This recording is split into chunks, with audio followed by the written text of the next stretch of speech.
This is Riley Camoy and today we're making a meat pie. Hope you enjoy the video.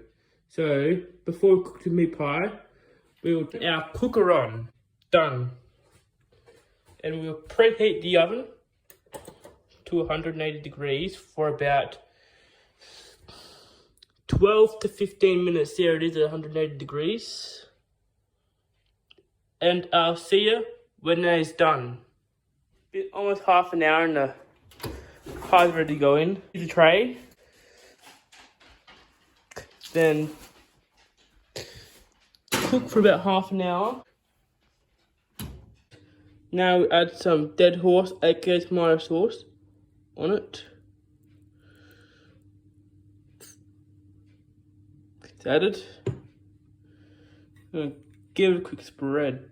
A bit of shake. Hope you like, comment and subscribe to the channel, and I'll see you all later. Bye.